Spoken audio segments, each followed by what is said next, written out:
भ्रष्टाचार का गढ़ बन चुका है छत्तीसगढ़। जब यहाँ पर सरकार आती है तो एक टैगलाइन होती है, गढ़वो नवा छत्तीसगढ़।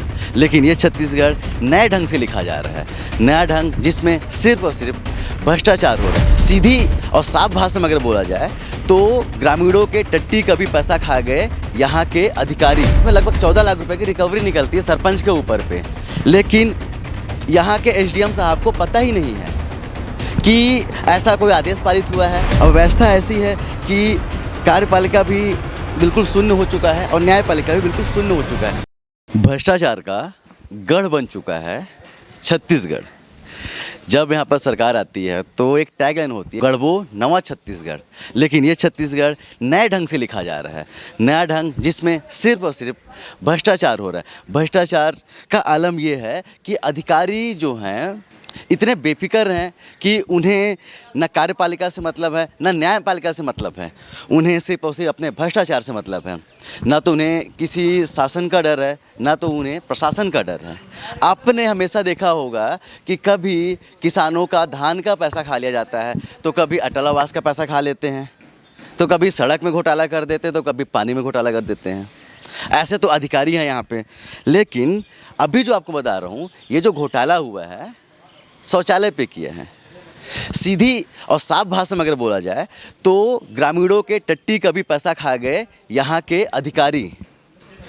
जिन अधिकारियों की जवाबदारी थी कि ओडीएफ गांव देना है, ओडीएफ फ्री गांव देना है, और जिसके लिए बहुत ही रोचक बात आपको बताऊंगा कि 26 जनवरी 2017 को इसी ब्लॉक पे खड़गवा ब्लॉक के एक गांव को ओडीएफ फ्री घोषित किया जाता है और 27 जनवरी को फिर से काम अलॉट किया जाता है। किसके लिए? शौचालय निर्माण के लिए। तो आप सोचिए कि भ्रष्टाचार का लेवल क्या है कि अगर 26 जनवरी 2017 को कोई एक गांव ओडीएफ हो जाता है, मतलब कि उसमें 100% शौचालय का निर्माण हो चुका है।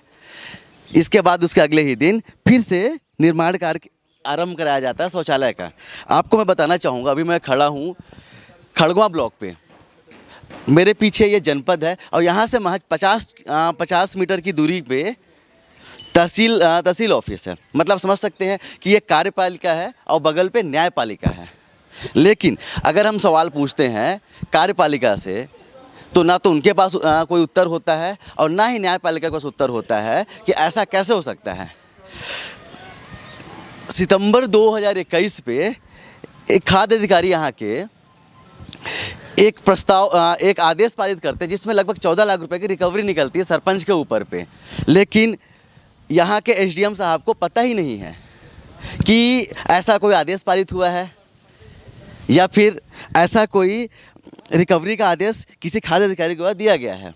तो ये तो यहाँ की व्यवस्था है और व्यवस्था ऐसी है कि कार्यपालिका भी बिल्कुल शून्य हो चुका है और न्यायपालिका भी बिल्कुल शून्य हो चुका है। किसी के पास में कोई आंसर नहीं होता। अगर हम एसडीएम से पूछते हैं कि साहब बताइए, आदेश तो दे दिए, रिकवरी कब करेंगे, तो साहब बोलते हैं हमारे पास कागज़ ही नहीं पहुंचा है। और खाद्य अधिकारी बोलते हैं कि हमने कागज़ भेज दिया है। तो सवाल पूछे किससे? और आखिर में वो कागज़ गया तो गया कहाँ? कहीं तो होगा बगल पे। इस कार्यालय से 50 मीटर की दूरी पे कागज़ को, फाइल को भेजा जाता है। वो 50 मीटर की दूरी पे ऐसे अधिकारियों के द्वारा उस कागज़ को दबा दिया जाता है कि जिसमें जहाँ से रिकवरी करनी होती है वो कागज़ कहीं ना कहीं यहाँ के अधिकारियों के द्वारा गायब करा दिया जाता है। तो आप समझ सकते हैं कि ऐसी यहाँ की कार्यपालिका है और ऐसी यहाँ की न्यायपालिका है। तो सवाल किससे पूछा जाए और किससे उम्मीद किया जाए कि ये गरीबों के हक के लिए और उनके जो रिकवरी निकलती है, उनके लिए शौचालय बनता है, उसका सही से जांच होगा। और बार बार एक ही अधिकारी को जांच अधिकारी बनाया जाता है और उस जांच अधिकारी के द्वारा कभी भी अभी तक के इतिहास में कभी भी एक निर्णय नहीं दिया गया। एक सटीक निर्णय या एक सत्य निर्णय अभी तक नहीं पाया गया है। जांच अभी भी चल रही है, देखते हैं जांच क्या होती है। और शायद उम्मीद है कि जांच ये पूरी होगी, क्योंकि जांच ये पिछले 3 से 4 महीनों से चल रही है, लेकिन अभी तक जांच पूरी नहीं हो पाई है। तो चलिए, हम उम्मीद करते हैं कि इस बार जो यहाँ के अधिकारी इस बार जांच तो करेंगे, गरीबों के टट्टी के पैसे खाने वाले अधिकारी के ऊपर कार्रवाई तो होगी।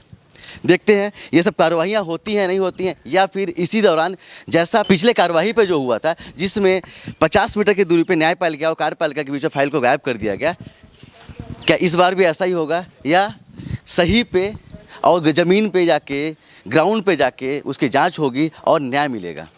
चलिए, आपको हमारी जानकारी कैसे लगी?